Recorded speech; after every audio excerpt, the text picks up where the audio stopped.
اب تلک یاد ہے قوموں کو حکایت ان کی، اب تلک یاد ہے قوموں کو حکایت ان کی، اب تلک یاد ہے قوموں کو حکایت ان کی، نقش ہے صفحہ ہستی پہ صداقت ان کی۔ الحمد للہ رب العالمین والصلاة والسلام على سید المرسلین اما بعد فاعوذ باللہ من الشیطان الرجیم بسم اللہ الرحمن الرحیم۔ الصلاة والسلام علیک یا رسول اللہ وعلى آلک واصحابک یا حبیب اللہ۔ الصلاة والسلام علیک یا نبی اللہ وعلى آلک واصحابک یا نور اللہ۔ فرمان مصطفیٰ صلی اللہ تعالی علیہ وآلہ وسلم، تم جہاں بھی ہو مجھ پر درود پڑھو کہ تمہارا درود مجھ تک پہنچتا ہے۔ صلو علی الحبیب صلی اللہ تعالی علی محمد وعلی آلہ وصحبہ وبارک وسلم۔ مدنی چینل کے ناظرین، ایک مرتبہ پھر ہم مثالی شخصیات سلسلہ لیے حاضر ہیں۔ اس سلسلے میں ہماری کوشش ہوتی ہے کہ ہم ہر نئی ایپیسوڈ میں آپ کے لیے ایک نئی شخصیت لے کر آئیں، ایسی شخصیت جنہوں نے اپنے ایسے منفرد کارنامے انسانیت کی خدمت کے لیے سر انجام دیے ہیں۔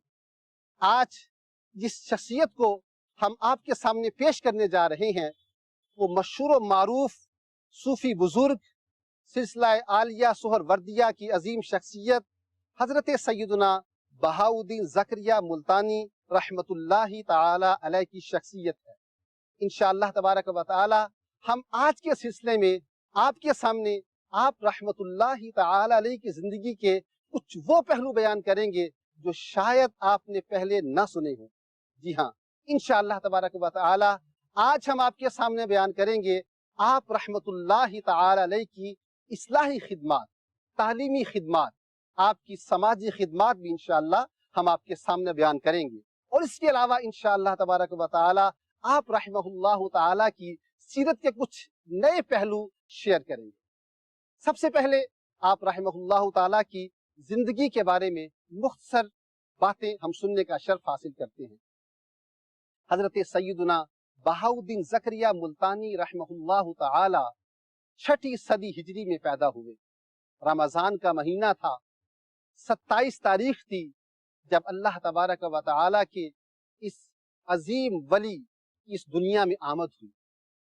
آپ رحمہ اللہ تعالی کا سلسلہ نسب اگر دیکھا جائے تو صحابی رسول حضرت سیدنا حبار بن اسود رضی اللہ تعالی عنہ سے جا ملتا ہے۔ آپ رضی اللہ تعالی عنہ جب بڑے ہوئے تو حسب روایت سب سے پہلے آپ نے اپنی دینی تعلیم کا آغاز فرمایا۔ علوم ظاہری حاصل کرنے کے لیے حضرت سیدنا بہاؤالدین زکریا ملتانی رحمہ اللہ تعالی نے، آپ کا بیسیکل علاقہ جہاں آپ کی پیدائش ہوئی وہ کوٹ کروڑ پنجاب پاکستان کا ایک ایریا ہے، وہاں آپ کی پیدائش ہوئی تھی، لیکن آپ رحمہ اللہ تعالی طلب علم کے لیے اپنے گھر سے نکلتے ہیں اور خراسان جا پہنچتے ہیں۔ اس کے علاوہ آپ رحمۃ اللہ تعالی علیہ علم دین حاصل کرنے کے لیے آپ حجاز مقدس کا سفر اختیار کرتے ہیں، اور وہاں جا کر آپ رحمت اللہ تعالی علیہ علم دین کی پیاس بجھاتے ہیں۔ جب علوم ظاہری مکمل ہو جاتے ہیں، آپ رحمہ اللہ تعالی اولیاء کرام اور اللہ والوں کے طریقہ کار کے مطابق اب باطنی اصلاح کی طرف متوجہ ہوتے ہیں، اور باطنی علوم حاصل کرنے کے لیے کسی شیخ کامل کی تلاش میں نکلتے ہیں، اور آپ جا پہنچتے ہیں سلسلہ عالیہ سہروردیہ کی عظیم شخصیت صاحب عوارف المعارف حضرت سیدنا شیخ شہاب الدین سہروردی رحمہ اللہ تعالی کی بارگاہ عالی میں۔ اللہ تعالیٰ کے ایک عظیم ولی سیدنا شیخ شہاب الدین سہروردی رحمہ اللہ تعالی کی بارگاہ میں جب آپ حاضر ہوتے ہیں، شیخ کامل نے ایک نگاہ ڈالی اور اپنے پاس تربیت کے لیے کچھ عرصہ قیام کرنے کا حکم ارشاد فرمایا۔ ناظرین کرام، حضرت سیدنا بہاؤالدین زکریا ملتانی رحمہ اللہ تعالی نے 17 دن 17 ڈیز اپنے شیخ کامل کی بارگاہ میں گزارے اور وہ فیض حاصل کیا کہ صرف 17 دن کے بعد شیخ طریقت نے اپنی خلافت سے بھی سرفراز فرما دیا۔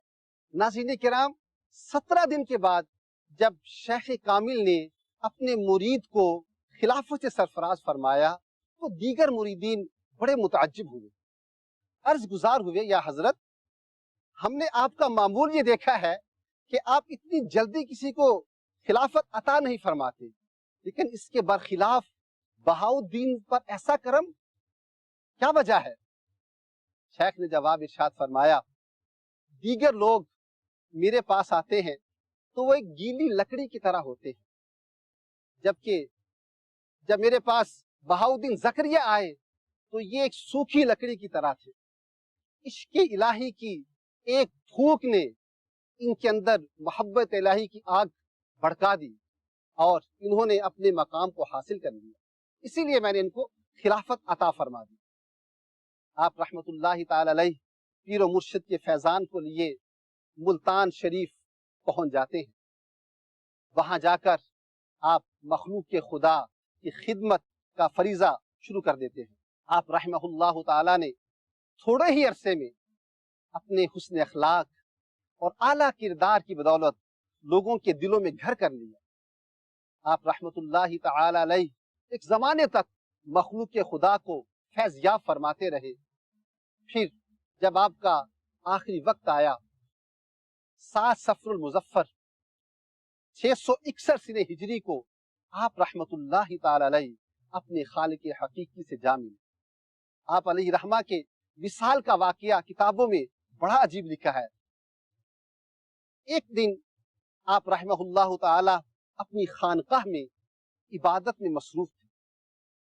آپ کے صاحبزادے خانقاہ کے باہر تشریف فرما تھے۔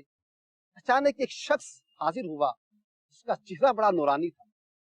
اس نے ایک رکا دیا اور آپ رحمت اللہ علیہ کے صاحبزادے سے کہا کہ یہ رکا، یہ لیٹر، یہ خط اپنے والد صاحب کو دے دیجیے۔ آپ کے شہزادے اس خط کو لے کر آپ کی خانقاہ میں داخل ہوئے۔ آپ علیہ رحمہ کو خط پیش کر کے باہر آئے۔ تھوڑی ہی دیر گزری تھی کہ اندر سے آواز آئی، وصل الحبیب الی الحبیب، ایک دوست اپنے دوست سے مل گیا۔ فوراً صاحبزادے اندر پہنچے تو دیکھا کہ آپ رحمہ اللہ تعالی کا انتقال ہو چکا۔ اللہ تعالیٰ کی آپ پر کروڑ رحمتیں نازل ہوں اور آپ کے صدقے ہماری بے حساب مغفرت۔ ناظرین کرام، اب آتے ہیں حضرت سیدنا بہاؤالدین زکریا ملتانی رحمہ اللہ تعالی کے کارناموں کی طرف۔ آپ علیہ رحمہ کا سب سے منفرد کارنامہ وہ آپ کا امت کی اصلاح کا کارنامہ ہے۔ آپ رحمت اللہ تعالی علیہ اللہ تعالیٰ کے نیک بندوں میں سے ہیں اور اولیاء اللہ کا یہ طریقہ مشہور و معروف چلا آ رہا ہے کہ آپ رحمت اللہ تعالی علیہ اللہ کے بندوں کو اللہ کی طرف بلاتے ہیں، اپنے اچھے انداز کے ساتھ، اپنے کردار کے ساتھ، اپنے حسن تبلیغ کے ساتھ لوگوں کے دلوں میں گھر کر لیتے ہیں۔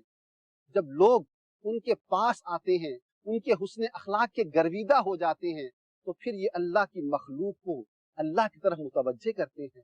نتیجہ یہ ہوتا ہے کہ ان کی صحبت میں آنے والا اگر بے نمازی ہوتا ہے تو نماز پڑھنے والا بن جاتا ہے، اگر دنیا میں ڈوبا ہوا ہوتا ہے تو اس کے دل میں دین کی محبت پیدا ہو جاتی ہے۔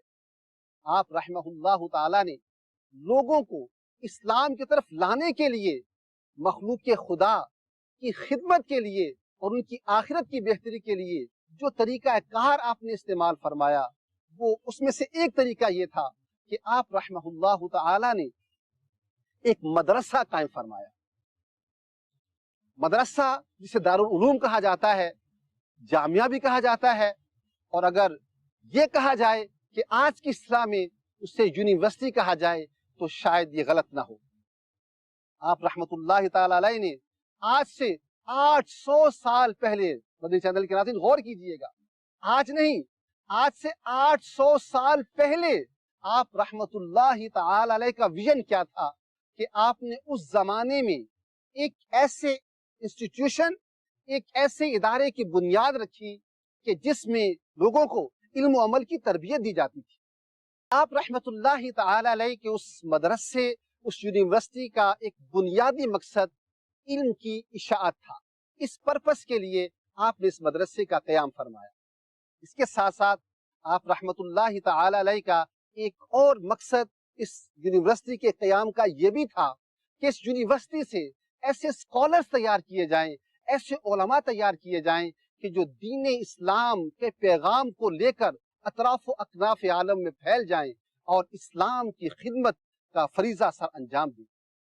چنانچہ اس مقصد کے لیے آپ رحمت اللہ علیہ نے اس زمانے میں جو کام سر انجام دیے، اس میں سے ایک یہ تھا کہ آپ علیہ الرحمہ نے اس دارالعلوم کے لیے، اس یونیورسٹی کے لیے دنیا کے مختلف ممالک سے ٹیچرز کا ارینج کیا۔ اسکالرز جو تھے اپنے ادارے میں ان کو بلایا اور تمام ان ٹیچرز کو جو سہولیات فراہم کی گئیں، سب کو رہائش دی گئی، سب کے لیے اچھی سیلریز کا انتظام کیا گیا تاکہ وہ لوگ دل جمعی کے ساتھ طلبہ کو پڑھا سکیں۔ ادھر اسٹوڈنٹس کے ساتھ آپ رحمت اللہ تعالی علیہ نے یہ اہتمام فرمایا ان کے لیے کہ اسٹوڈنٹس کے لیے اسٹے کرنے کا ان کو موقع فراہم کیا۔ وہ یونیورسٹی، اس میں ہاسٹل کو قائم کیا گیا، طلبہ آ کر وہاں رکتے، اسٹے کرتے، ان کے کھانے پینے کا اہتمام کیا جاتا اور وہ بھی فری آف کاسٹ۔ آج یونیورسٹیز بڑی بڑی قائم ہیں، بڑے ادارے قائم ہیں، انسٹیٹیوٹس بھی قائم ہیں، لیکن جہاں ہاسٹل ہوتا ہے وہاں موسٹلی فیس بھی لی جاتی ہے۔ لیکن یہ اولیاء اللہ کا ویژن ہے کہ لوگوں کو تعلیم بھی دینی ہے اور فری دینی ہے، لوگوں کو تعلیم بھی فری اور طلبہ کو اس کے ساتھ ساتھ رہائش بھی فری ان کے لیے مہیا کی گئی۔ طلبہ کی ٹریننگ کن اعتبارات سے کی جاتی؟ ایک تو اس زمانے کے اندر جو مروجہ علوم تھے، جو ڈپارٹمنٹ آف نالج اس وقت رائج تھے، وہ طلبہ کو سکھائے جاتے۔ مزید اس میں یہ بھی کیا گیا کہ اس یونیورسٹی میں مختلف زبانیں سکھانے کا اہتمام کیا گیا۔ جو ٹیچرز مختلف ممالک سے بلائے گئے تھے، ان کو بلانے کا ایک مقصد یہ بھی تھا کہ وہ اپنی ایریا کی زبان اسٹوڈنٹس کو سکھائیں۔ اس کا فائدہ کیا حاصل ہوگا؟ اس کا فائدہ یہ حاصل ہوگا کہ طلبہ، یہ اسٹوڈنٹس جب یہاں سے فارغ ہو جائیں گے تو ان کو زبانیں مختلف آتی ہوں گی، یہ مختلف ایریاز میں جا کر دین کی خدمت بھی سر انجام دے سکیں گے اور اپنی زندگی بھی احسن انداز میں گزار سکیں گے۔ آپ رحمت اللہ تعالی علیہ نے اسی مقصد کے پیش نظر طلبہ کی تربیت مختلف انداز سے فرمائی۔ صبر و استقامت، تسلف فی الدین، حسن اخلاق، تدبر، تقریر کا فن اور دیگر ایکٹیویٹیز جو ایک مبلغ کے لیے، ایک دین کی خدمت کرنے والے کے لیے ضروری چیزیں ہیں، وہ تمام چیزوں کے سکھانے کا انتظام آپ رحمت اللہ تعالی علیہ نے اپنے اس ادارے میں فرمایا۔ مزید آپ رحمت اللہ علیہ کے اس ادارے کی خصوصیات میں سے یہ بھی ہے کہ وہاں پڑھنے والے طلباء کو سلیکٹ کیا جاتا کہ کون سا اسٹوڈنٹ دنیا کے کس ایریا میں جا کر دین اسلام کی خدمت کا فریضہ سر انجام دے گا، کہاں جا کر وہ دین پھیلائے گا، کہاں جا کر وہ علم کی نشر و اشاعت کرے گا۔ متعلقہ ملک کی زبان اس کو سکھائی جاتی، اس کا اہتمام کیا جاتا۔ اس میں مزید یہ بھی ایڈ کیا جاتا کہ جس ملک میں اس کو بھیجنا ہے اس ملک کا کلچر کیا ہے، وہاں کا لائف سٹائل کیا ہے، وہاں کے لوگوں کے رہنے سہنے کا طریقہ کار کیا ہے، وہاں کے لوگ کس چیز کو لائک کرتے ہیں، وہاں کے لوگوں کی نفسیات کیا ہیں۔ یہ تمام چیزیں ان کو پڑھائی جاتی، ان کو سکھائی جاتی، تاکہ طلبہ جب اس ایریا میں جائیں تو وہاں جا کر کوئی اجنبیت محسوس نہ کریں۔ ایک زبردست ویژن تھا آپ رحمت اللہ تعالی علیہ کا۔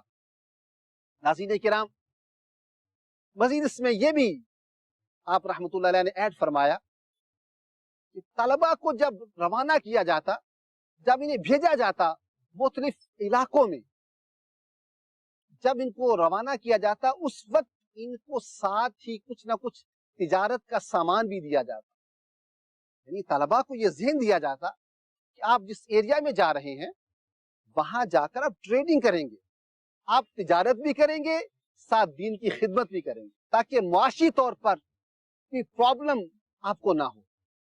کیا زبردست سوچ تھی ہمارے اسلاف کی۔ یہاں یہ بھی میں عرض کرتا چلوں مدنی چینل کے ناظرین، اگر آپ تھوڑا سا ہسٹری کو دیکھیں آپ کے علم میں یہ بات آئے گی کہ اسلام کی پھیلانے میں ایک بہت بڑا رول مسلم تاجروں کا بھی ہے۔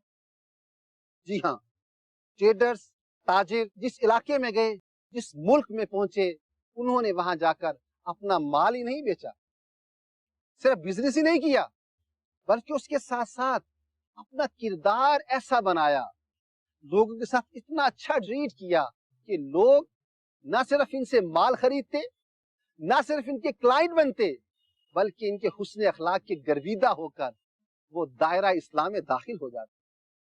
تو ان مبلغین کی، ان اسٹوڈنٹ کی تربیت اس اعتبار سے بھی آپ رحمت اللہ تعالی علیہ نے فرمائی کہ جب ان کو بھیجا جاتا تو ساتھ سامان تجارت بھی دیا جاتا اور پھر وہ چلے جاتے، اطراف و اقراف میں پھیل جاتے۔ کیسا آپ کا ویل مینج سسٹم تھا۔ یا کچھ عرصے کے گزرنے کے بعد آپ رحمت اللہ تعالی علیہ کی طرف سے جو طے کیا جاتا اس کے مطابق یہ اسٹوڈنٹس واپس آپ کی بارگاہ میں حاضر ہو، اور جو ٹائم گزرا ہوتا اس کی رپورٹ آپ کو پیش کی جاتی، کیا مسائل رہے، کیا پرابلمز ہوئیں، کیا انہوں نے وہاں فیل کیا، یہ تمام امور آپ رحمت اللہ علیہ کے سامنے ڈسکس کیے جاتے، پھر اس کا حل نکالنے کی کوشش کی جاتی۔ سبحان اللہ، کس پیارے انداز کے ساتھ ہمارے اسلاف نے دین کے پیغام کو بھی پھیلایا اور علم کو بھی پھیلایا۔ ناظرین کرام، اب بات کرتے ہیں آپ رحمت اللہ تعالی علیہ کی سماجی خدمات۔ اولیاء اللہ کا یہ بھی معمول رہا کہ وہ سوشل ایکٹیویٹیز میں حصہ لیتے ہیں اور لوگ ان کے قریب آتے ہیں اور پھر دین کی طرف مائل ہوتے ہیں۔ آپ رحمت اللہ تعالی علیہ نے اس کے لیے اپنی ایک خانقاہ بنائی ہوئی تھی۔ خانقاہ میں آپ رحمت اللہ تعالی علیہ خود تشریف فرما ہوتے، مختلف ایریا سے لوگ آتے اور لوگ آ کر آپ رحمت اللہ تعالی علیہ سے اکتساب فیض کرتے۔ آپ روزانہ تفسیر اور حدیث کا لیکچر دیا کرتے، سینکڑوں لوگ آپ کے لیکچر کو سننے کے لیے آتے۔ پھر اس کے ساتھ ساتھ یہ بھی کیا جاتا کہ جو لوگ دور سے آتے ان کے لیے ٹھہرنے کا اہتمام کیا جاتا، کمرے وہاں بنائے گئے تاکہ وہاں لوگ سٹے کر سکیں، ان کے کھانے پینے کا اہتمام کیا جاتا، بلکہ باقاعدہ کتابوں میں یہ لکھا ہے کہ جب آپ کا لیکچر ختم ہو جاتا تو اس کے بعد آپ کا وسیع اور عریض دسترخوان بچھا دیا جاتا، حسب توفیق جو کھانا میسر آتا دسترخوان پر رکھ دیا جاتا، جتنے بھی لوگ آتے اس میں غریب ہیں، نادار ہیں، مسکین ہیں، عہدے دار ہیں، سارے ہی لوگ وہاں آتے اور آپ کے لنگر سے فیض یاب ہوتے۔ یعنی اسلامی بھائیوں، آپ رحمت اللہ تعالی علیہ کو اللہ تبارک و تعالی نے کثیر مال و دولت بھی عطا فرمایا، اور آپ علیہ رحمہ اسے مخلوق کے خدا کی خدمت میں استعمال بھی فرماتے۔ چنانچہ زراعت وغیرہ سے جو آپ کو انکم حاصل ہوتی، آپ علیہ رحمہ اپنے لنگر خانے میں اس کو استعمال فرماتے۔ کتابوں میں لکھا ہے کہ آپ کا لنگر خانہ بہت وسیع تھا، کئی ملازم رکھے گئے تھے اور جو اس کی خدمت سر انجام دیا کرتے تھے۔ ادھر اللہ کی مخلوق کو تو یہ اللہ والے کھلا رہے ہیں، پیٹ بھر کر کھلا رہے ہیں، جو چاہ رہے ہیں وہ ان کو کھلایا جا رہا ہے، اور اپنی غذا کا عالم یہ ہے کہ صرف اتنی غذا استعمال فرماتے ہیں کہ قوت بحال رہے۔ آپ علیہ رحمہ ارشاد فرماتے ہیں، آپ کا مقولہ کتابوں میں نقل کیا گیا ہے کہ بدن کی سلامتی کم کھانے میں ہے۔ خود کم کھاتے لیکن اللہ کی مخلوق کو کھلایا کرتے تھے۔ آپ رحمت اللہ تعالی علیہ کی سماجی خدمات کا ایک پہلو یہ بھی ہے کہ آپ کے زمانے میں ایک مرتبہ سیلاب آ گیا، فلڈ آیا، اس کے نتیجے میں بہت سے لوگ بے گھر ہو گئے، کئی ایسے لوگ بھی تھے جن کی زمینیں اجڑ گئیں، ان کا اناج جاتا رہا۔ بے گھر افراد کے لیے آپ رحمت اللہ تعالی علیہ نے اپنے مال و دولت کو خرچ فرمایا۔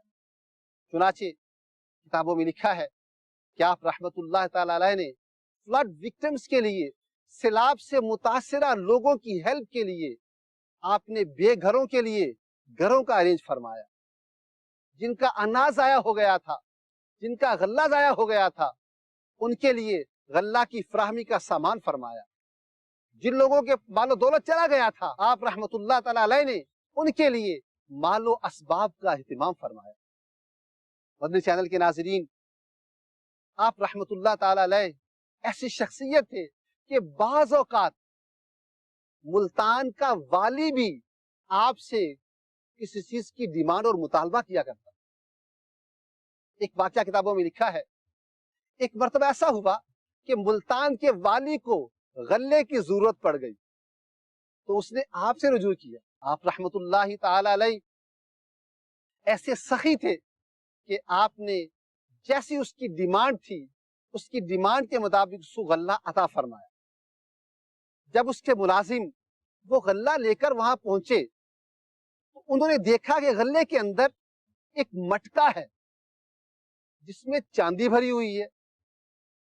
انہوں نے والی سے کہا، والی نے کہا کہ ہم نے حضرت سے فقط غلہ مانگا تھا، دیگر چیزیں مانگی تھی، غالباً یہ غلطی سے آ گیا ہے، یہ آپ کو ریٹرن کر دیا جائے۔ جب آپ کے پاس واپس لایا گیا تو آپ علیہ رحمہ نے فرمایا، زکریا کو معلوم تھا، اپنا نام لیتے ہوئے آپ نے ارشاد فرمایا کہ مجھے معلوم تھا کہ اس کے اندر یہ چاندی کا مٹکا ہے، یہ بھی میں نے والی کو ہی عطا فرمایا۔ کیا بات ہے اولیاء اللہ کی، وہ کس طرح لوگوں کی امداد فرماتے ہیں۔ مشکل کی گھڑی آ جاتی ہے، کوئی پرابلم آ جاتی ہے تو یہ اللہ والے ان کے ساتھ کس طرح حسن سلوک کا مظاہرہ فرماتے ہیں۔ آپ رحمت اللہ تعالی علیہ کی سماجی خدمت کا ایک پہلو یہ بھی ہے کہ آپ نے درویشوں کے لیے اور مسافروں کے لیے آپ نے باقاعدہ سرائے، جسے آج کل ریسٹ ہاؤس کہہ لیجیے آپ، یہ ریسٹ ہاؤسز آپ نے تعمیر کروائے۔ جو روڈز تھے جہاں لوگ سفر کیا کرتے تھے گھوڑوں وغیرہ پر، جو بھی اس وقت کا سسٹم تھا، لوگ جس طرح سفر کیا کرتے تھے تو ان کے راستے میں ان کو سٹے کرنے کے لیے جہاں ضرورت پڑتی تھی وہاں پر آپ رحمت اللہ تعالی علیہ نے ریسٹ ہاؤسز بنائے، جہاں لوگ ٹھہرتے تھے، وہاں ان کے جانوروں کے رہنے کے لیے الگ سے اہتمام کیا جاتا تھا۔ بلکہ بعض کتابوں میں تو یہاں تک نقل کیا گیا ہے کہ آپ رحمت اللہ تعالی علیہ نے اپنے ان ایریاز میں جہاں لوگوں کے لیے رہائش کا انتظام کیا تھا، ان کے لیے کھانے پینے کا اہتمام فرمایا تھا، اس کے ساتھ ساتھ وہاں آپ نے کچھ گھوڑے بھی رکھے ہوئے تھے۔ وہ گھوڑے کس لیے رکھے گئے تھے؟ تاکہ اگر کسی کو کچھ سامان پہنچانا ہے تو ان گھوڑوں کو استعمال کر لیا جائے، کسی کو آگے سفر کرنا ہے، اس کی سواری کے ساتھ کوئی پرابلم ہو گئی ہے، کوئی مسئلہ ہو گیا ہے تو بھی وہ اس گھوڑوں کو استعمال کر لیا کرتا تھا۔ یہ آپ رحمت اللہ تعالی علیہ کی سماجی خدمات کی ایک جھلک ہے۔ آپ رحمت اللہ تعالی علیہ کی جو یونیورسٹی آپ نے قائم فرمائی تھی، جو ادارہ آپ نے قائم کیا تھا، اس ادارے میں تعلیم حاصل کرنے کے لیے مختلف ممالک سے لوگ حاضر خدمت ہوا کرتے تھے۔ چنانچہ کتابوں میں لکھا ہے کہ آپ کے قائم کردہ اس ادارے میں پڑھنے کے لیے طلبہ پورے سب کانٹیننٹ بڑے صغیر سے آتے، اس کے ساتھ ساتھ چائنا سے، انڈونیشیا سے، فلپائن تک سے لوگ وہاں آتے اور آ کر دین سیکھتے، علم دین کو سیکھتے اور پھر آگے جا کر اپنے علاقوں میں اس کی اشاعت فرماتے۔ ناظرین کرام، آپ رحمت اللہ تعالی علیہ کی سماجی خدمات پہ ہم بات کر رہے تھے۔ جب ایک مرتبہ آپ کے زمانے میں سیلاب آیا، اس وقت آپ رحمت اللہ تعالی علیہ نے، آپ کی کرامات میں سے یہ بیان کیا جاتا ہے کہ آپ نے اپنا برتن لیا اور کہا کہ اس کو اس سیلاب کے پاس جا کر رکھو۔ جو ہی آپ نے برتن وہاں رکھا، سارا پانی اس کے اندر آ گیا اور سیلاب کا خاتمہ ہو گیا۔ یہ تو آپ کی کرامت تھی، لیکن اس کے ساتھ ساتھ جو لوگ اس سے متاثر ہوئے تھے، ان متاثرین کے لیے آپ رحمت اللہ تعالی علیہ نے اپنے خزانوں کے منہ کھول دیے۔ آپ نے اناج تقسیم کیا، آپ رحمت اللہ تعالی علیہ نے لوگوں کی خدمت کی، بے گھروں کے لیے گھروں کا ارینج کیا، اور اس کے بارے میں آپ رحمت اللہ تعالی علیہ نے لوگوں کو فرمایا کہ گھر میں جتنا گندم ہے، جتنے چاول میرے پاس ہیں، یعنی جو اس وقت چیزیں کھائی جاتی تھیں، فرمایا میرے گھر میں جتنی ہیں یہ ساری کی ساری اللہ کی مخلوق میں تقسیم کر دی جائیں، لوگ کھائیں گے، اس کا نفع حاصل ہوگا۔ ناظرین کرام، یہ تھی ہمارے اسلاف کی سوچ، یہ تھی ان کی سوشل سروسز، یہ تھی ان کی ایسی خدمات دینیا کے ساتھ ساتھ لوگوں کی فلاح و بہبود کی سوچ کہ لوگ آپ رحمت اللہ تعالی علیہ اولیاء اللہ کے پاس آتے تو دین بھی سیکھتے، دنیا بھی ان سے لیتے اور اپنی آخرت کی بہتری کا سامان کرتے تھے۔ ناظرین کرام، آج ہم نے سیدنا بہاؤالدین زکریا ملتانی رحمہ اللہ تعالی کی زندگی کے کچھ پہلوؤں کے بارے میں سنا۔ ناظرین کرام، ہمارے پروگرام کا وقت ختم ہوا چاہتا ہے، لیکن اختتام پر جانے سے پہلے یہ عرض کرتا چلوں کہ آپ ہمارا پروگرام مثالی شخصیات مدنی چینل کے ساتھ ساتھ ہمارا آفیشیل یوٹیوب چینل اس پر بھی دیکھ سکتے ہیں۔ آپ فیس بک پر مدنی چینل لائیو کے پیج پر بھی جا کر ہمارا پروگرام مثالی شخصیات دیکھ سکتے ہیں۔ اللہ تبارک و تعالی ہمیں خوب علم دین حاصل کرنے اور عمل کرنے کی توفیق عطا فرمائے، آمین بجاہ النبی الامین صلی اللہ علیہ وآلہ وسلم۔ اب تلک یاد ہے قوموں کو حکایت ان کی، اب تلک یاد ہے قوموں کو حکایت ان کی، اب تلک یاد ہے قوموں کو حکایت ان کی، نقش ہے صفحہ ہستی پہ صداقت ان کی۔